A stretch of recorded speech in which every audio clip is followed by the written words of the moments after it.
CHAPTER 70. The Sphinx.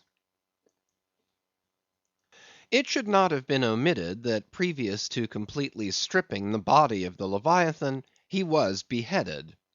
Now, the beheading of the sperm whale is a scientific anatomical feat upon which experienced whale surgeons very much pride themselves, and not without reason. Consider that the whale has nothing that can properly be called a neck. On the contrary, where his head and body seem to join, there in that very place is the thickest part of him. Remember also that the surgeon must operate from above, some 8 or 10 feet intervening between him and his subject, and that subject almost hidden in a discolored, rolling, and oftentimes tumultuous and bursting sea. Bear in mind, too, that under these untoward circumstances, he has to cut many feet deep in the flesh, and in that subterraneous matter, without so much as getting one single peep into the ever contracting gash thus made, he must skillfully steer clear of all adjacent interdicted parts, and exactly divide the spine at a critical point, hard by its insertion into the skull. Do you not marvel, then, at Stubb's boast that he demanded but 10 minutes to behead a sperm whale? When first severed, the head is dropped astern, and held there by a cable till the body is stripped. That done, if it belong to a small whale, it is hoisted on deck to be deliberately disposed of.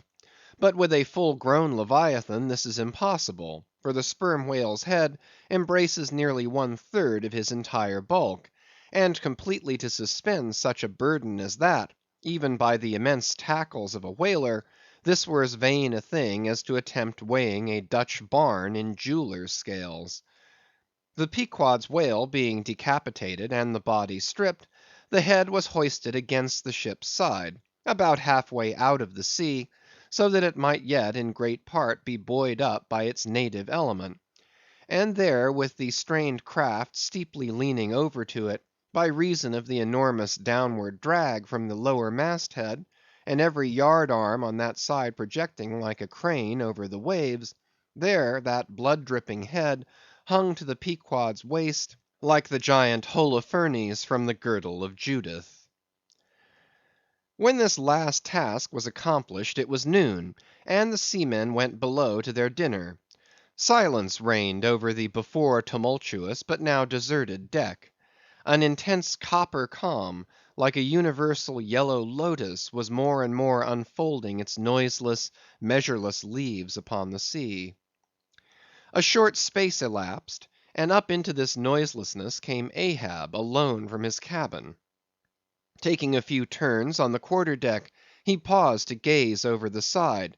Then slowly getting into the main chains, he took Stubb's long spade, still remaining there after the whale's decapitation, and striking it into the lower part of the half-suspended mass, placed its other end crutchwise under one arm, and so stood leaning over with eyes attentively fixed on this head. It was a black and hooded head, and hanging there in the midst of so intense a calm, it seemed the sphinxes in the desert. "Speak, thou vast and venerable head," muttered Ahab, "which, though ungarnished with a beard, yet here and there lookest hoary with mosses.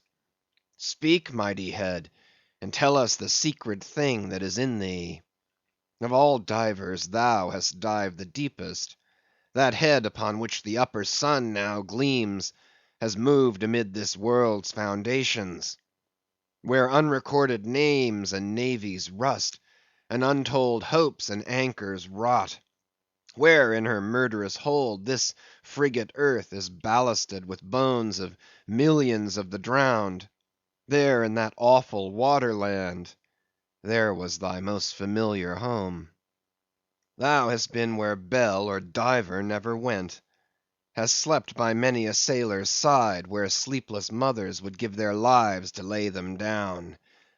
Thou sawest the locked lovers when leaping from their flaming ship, heart to heart they sank beneath the exulting wave, true to each other when heaven seemed false to them. Thou sawest the murdered mate when tossed by pirates from the midnight deck. For hours he fell into the deeper midnight of the insatiate maw, and his murderers still sailed on unharmed, while swift lightnings shivered the neighboring ship that would have borne a righteous husband to outstretched longing arms. O head, thou hast seen enough to split the planets and make an infidel of Abraham, and not one syllable is thine. "Sail ho!" cried a triumphant voice from the main mast-head. "Aye? Well now, that's cheering," cried Ahab, suddenly erecting himself, while whole thunder clouds swept aside from his brow. "That lively cry upon this deadly calm might almost convert a better man. Where away?" "3 points on the starboard bow, sir, and bringing down her breeze to us." "Better and better, man. Would now St. Paul would come along that way, and to my breezelessness bring his breeze. O nature, and O soul of man, how far beyond all utterances are your linked analogies! Not the smallest atom stirs or lives on matter, but has its cunning duplicate in mind.